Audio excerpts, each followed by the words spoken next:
Hola amigos, ¿qué tal? Soy Nacho Rodríguez. Hoy es 11 de noviembre del 2024 y tenemos noticias de último minuto. La primera es que Margarita Zavala se traga sus palabras porque después de criticar agriamente a Jorge Romero hace algunos años y acusarlo de líder cártel inmobiliario, ahora dice que no, la verdad es que ya saben a qué hacer los panistas con este nuevo personaje que está llegando muy mal. Por cierto, sale Marcelo Ebrard y su reaparición, bueno, finalmente señala cómo va a ser la negociación con Estados Unidos. Y ya vemos a un Ebrard mucho más, con más temple, y señala que no va a haber pánico, va a haber represalias si es que los estadounidenses quieren guerra comercial. Y bueno, hoy la embajada rusa en México le da un estate quieto a Carlos Loret y a Latinos. Y vamos a arrancar. Fíjense que el día de hoy Claudio Sheinbaum le dio un muy fuerte golpe al nuevo líder nacional del PAN, Jorge Romero, al revelar lo que opinaba Felipe Calderón de él. Y Felipe Calderón, en su propio libro, que se llama Decisiones Difíciles, señala y revela que efectivamente Jorge Romero era líder del cártel inmobiliario. Incluso él lo dijo antes de que empezaran las investigaciones en contra de Jorge Romero y todo el cártel inmobiliario y viera los arrestos con Claudio Sheinbaum. Y después de exhibido, hoy se llama de urgencia Margarita Zavala con Carlos Alarraqui para decir que no es así, intentando defender a Jorge Romero y, bueno, desdecir a su propio marido, Felipe Calderón. Vamos a escucharlo. Creo que es importante, creo yo, desde la presidencia, desde la jefatura de un estado, tender más bien al diálogo. Ahora, quien le pasó el libro, pues léanlo todo. Habrá cosas hasta muy las buenas. partes que no les gustan. Entonces, yo me parece que es increíble. Luisa María Alcalde hablando de vacunas. En todo caso, es ella la que le tocaba reclamarle al presidente de otro partido que ya quisieran una elección. Ahí está lo que te ibas a comentar. La verdad es que medio se le entendió. Esta señora honestamente ya no puede hilar ninguna conversación. Pero bueno, más o menos dice, cuando todavía, eso es interesante porque hace apenas unos años, la propia Margarita Zavala en Despierta con Loret, lo dijo también otra vez muy claro, ella, Margarita Zavala, como Jorge Romero, era líder del cártel inmobiliario. De los sismos. Ahí de los sismos. Está ahí un diputado dueño de Benito Juárez y de la Ciudad de México. ¿Jorge Romero? No, Jorge Triana, ¿no? Jorge Romero. Jorge Romero, perdón. Distinguir. Obviamente, antes de que fuera, ahí está el Bronco, antes de que fuera famosón. Jorge Romero, está Toledo, que son del frente. Y no ha dicho nada Ricardo Anaya sobre ello. Ahí estaba que Jorge Romero, dueño de la Mide Hidalgo y frente, en ese momento en el frente del cártel inmobiliario. Ahora sí, muy mal Jorge Romero. O sea, es que el tema del cártel inmobiliario le ha pegado mucho. Hoy Ricardo Anaya también no sabía ni qué decir, estaba pasmado. Como decir, bueno, ¿y qué opinas que Jorge Romero sea el jefe del cártel inmobiliario? Iniciador o el presidente del cártel inmobiliario. Es normal que de parte de Morena lo que haya sean ataques al PAN, o que estaban esperando, que hubiera una felicitación de Morena al PAN, así van a ser las cosas. No saben ni qué decir. No saben ni qué decir. Están absolutamente pasmados, ¿no? Apanicados. Y bueno, hoy Jorge Romero sube un video donde intenta, bueno, darle la vuelta a la página y vuelve a pedirle un diálogo a Claudio Sheinbaum. ¿Qué significa diálogo? O sea, que quiere negociar moches. Pero, ¿qué va a dialogar Claudio Sheinbaum con Jorge Romero? Nada, vamos a escucharlo. ¿Qué opina de Jorge Romero? Presidenta, antes que nada le agradezco mucho que ya empiece usted a hablar de mí. Ni siquiera me han dado mi constancia de triunfo y usted ya me hizo el honor. Vamos bien, estoy seguro que el PAN le seguirá dando de qué hablar. Doctora Sheinbaum, usted es la presidenta de México. Usted públicamente renunció a su militancia partidista por considerar con justicia que debe gobernar para todas y todos. ¿Está usted comenzando un nuevo gobierno? ¿En verdad es así como habrá de conducirse con la oposición? ¿Con los que simple y sencillamente no opinamos igual que usted? Yo llevo meses señalando que el PAN debe ofrecer un diálogo institucional por la gente, para atender las necesidades y los problemas de la gente, a la que todas y todos queremos ayudar. Y ante esta propuesta de diálogo, su respuesta es calumniarme desde la titularidad de la ¿Calumniarme? presidencia de México con toda la fuerza comunicativa del Estado. ¡Oh, toda la fuerza comunicativa! ¡Es que la mañanera! Bueno, la verdad es que sí es importante. ¿Es así como usted renunció a su partidismo? ¿A esto nos habremos de atener los que pensamos distinto en este país? Usted, presidente, es quien debiera convocar a la unidad nacional, a nuestra integración como sociedad, no a su división, no a su pugna, sea cual sea la opinión de cada quien. Usted alude a señalamientos contra mi persona, entonces le pregunto, ¿por qué no hay ninguna imputación contra mí? Si este tema ya Claro que hay. tiene más de 2 años. Ni una sola imputación, ni una sola. Nosotros, pese a la bienvenida que me dio, insistiremos en el diálogo público, transparente, porque hablando es como se entiende la gente. Queremos hablar para encontrar soluciones a los problemas de a de veras en nuestro país, como los lamentabilísimos hechos que hemos vivido los últimos días. Le pongo un ejemplo. Ante la tragedia recién ocurrida en Querétaro, nuestro gobernador convocó de inmediato a todo su sistema de seguridad estatal y municipal, junto con el federal, para atender y evitar que vuelvan a suceder acontecimientos así. En Guerrero, ante una tragedia similar, su gobernante decidió ponerse a cantar. Por eso urge un diálogo, para encontrar soluciones en conjunto y poderle dar paz a las personas. La invito a que reflexione si en verdad este es el camino que quiere usted para México.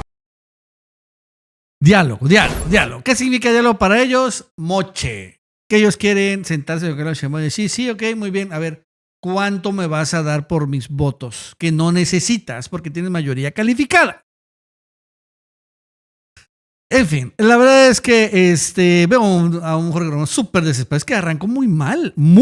O sea, supuestamente Marco Cortés estaba liquidado y pulverizado y bueno, iba a haber una renovación. Pero ahora sale este personaje que lo que hace es que se extrañen los panistas a Marco Cortés. Cuando Márquez no es jefe de un cártel inmobiliario. No digo que no sea corrupto, pero este personaje es el jefe de los corruptos. O sea, es el machuchón de los corruptos. Es el capo de los corruptos panistas. Es el que ideó los moches. Es el que Xóchitl Gálvez, hablamos mucho de ella. Él fue el que arrancó todo el tema de la corrupción inmobiliaria en la Ciudad de México. Y ahora, pues, ¿cómo quiere quitarse este golpe? Es como, en serio, como si Genaro García Luna lo volvieran a poner como secretario de Seguridad Pública. O sea, vamos a hablar de él por todo este tiempo. Y igual a Jorge Ramón vamos a hablar de él por todo este tiempo. No se lo va a poder quitar. O sea, yo no sé cómo rayos decidieron Claudio X González, porque fue el que lo puso, ponerlo ahí. Pero bueno, ni modo.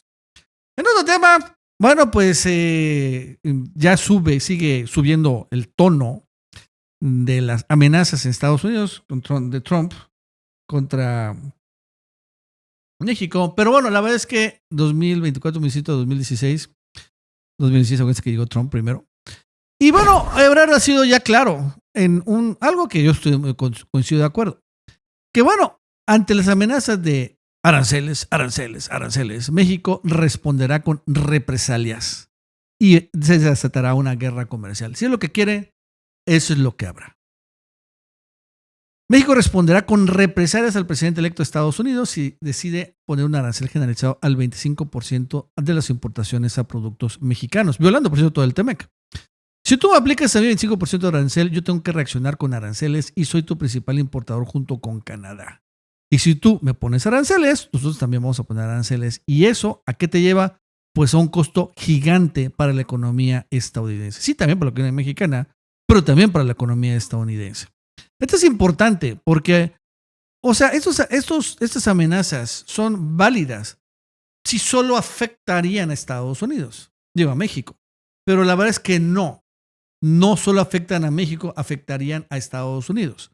Y esto es muy importante. Incluso Ebrard lo comentó también con López Dóriga el día de hoy.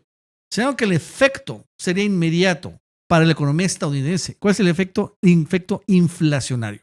Si tú le pones 25% de arancel a las exportaciones mexicanas, que por cierto somos el principal socio de Estados Unidos, sí, el primer impacto que tienes es subir la inflación. Entonces, es tan grande la importación de Estados Unidos respecto a México que le pegas ya no solo a la industria automotriz, sino a muchas otras. Entonces, además, le pegas a productos que no se producen en Estados Unidos. Que además. Y se consumen. No se producen allá. Entonces, ese 25% se te traduce al día siguiente, no estoy hablando a mediano plazo, a un aumento de precio en Estados Unidos. Entonces, eso es una limitante importante que hay que considerar, porque somos el socio número. Y ese finalmente es lo principal. Y tiene razón en un análisis. Incluso estaba viendo. ¿Qué sucede? Cuando pone Donald Trump un arancel a los productos mexicanos, ¿quién paga ese impuesto? ¿Quién paga ese arancel? ¿Lo pagamos los mexicanos? No. Nosotros no vamos a pagar absolutamente nada del impuesto que imponga Trump a las mercancías mexicanas. Lo van a pagar los estadounidenses. O sea, el aguacatero, el platanero mexicano, en fin, va a seguir vendiendo al mismo precio. El exportador va a vender el precio finalmente a Estados Unidos. El importador es el que va a pagar ese precio, al precio que sea, y después cuando ingrese esa mercancía mexicana a la economía estadounidense y pase por el SAT gringo, por así decirlo, le van a aplicar el 25%. Entonces, el importador es el que va a pagar ese impuesto, ¿no? Sea Costco, por ejemplo, el Costco gringo. Y entonces ese Costco va a tener que aumentar, obviamente, ese precio para el consumidor estadounidense. Entonces, ¿quién va a acabar pagando el impuesto? Los estadounidenses. Esa es la realidad. Pues tiene razón. Y va a ser inmediato, ¿no? Han calculado que aumentaría un 10% la inflación nada más por este efecto. Y claro, obviamente en México el negocio sería no tan bueno, pero allá se desataría un grave problema inflacionario. Porque aquí en México también se aplicaría lo mismo. Aquí sí pagaremos nosotros mexicanos los aranceles estadounidenses. Igual una de esas tampoco nos conviene poner aranceles. Mejor se pueden hacer otro tipo de represalias para que no paguen los mexicanos. Yo, por ejemplo, diría, se veta el maíz transgénico estadounidense. Todo. Saca un decreto. Incluso se puede reformar la Constitución ahorita y se veta todo el maíz transgénico de importar. Y esto lo que provocaría sería que quiebren de inmediato las granjas estadounidenses, que tienen como prácticamente 95% de la producción de granos la venden en México. Entonces, si México de repente veta, ¿a dónde va a quedar todos esos granos? Vetan. Quiebran. Y ese son, por cierto, el electorado estadounidense. Hay muchas formas en donde tal vez aranceles no sea lo mejor porque nosotros pagaríamos un arancel y eso hay que buscarlo. Se podría desatar una inflación aquí. Sería distinto, pero aquí hay más armas y ese es interesante porque van a pelear. Y si hay guerra comercial, pues habrá guerra comercial. ¿Y saben qué? Sin embargo, nosotros tenemos un sustituto, los BRICS. Tenemos a China, tenemos a Rusia y ya nos están invitando. Nos vamos para allá. Los estadounidenses no tienen un sustituto. El sustituto de México se llama China. O sea, si al final quiero una guerra comercial con México, entonces, ¿qué va a decir? El único sustituto es China. Ya no voy a comprarle, pues no sé, mercancías a México, ¿se los voy a comprar a China? ¿O cómo está el asunto? ¿Sí me entienden? ¿Cómo va a ser el show? A ver, cuéntenme, ¿cómo va a suceder? No puede. Es súper difícil. En fin, pero bueno, aún así, si quiere guerra comercial, pues por lo que veo el gobierno de Claudio Sheinbaum dice, pues va a haber guerra comercial. Y vamos a sufrir, sí, ustedes también van a sufrir. Y el mundo también va a sufrir ante el hecho de que Estados Unidos es una economía muy importante a nivel global. Y si impacta finalmente la economía estadounidense, se puede impactar la economía europea y todo va a sufrir. Y curiosamente, quienes van a salir ganadores de todo este rollo van a ser los chinos. Entonces, ¿es lo que quiere Trump? Que finalmente crezca China como la gran superpotencia internacional por ese tema de los aranceles. Honestamente no lo veo. Bueno, en otro tema, fíjense que el día de hoy apareció una nota medio extraña en Latinos. Vean esta nota de Latinos.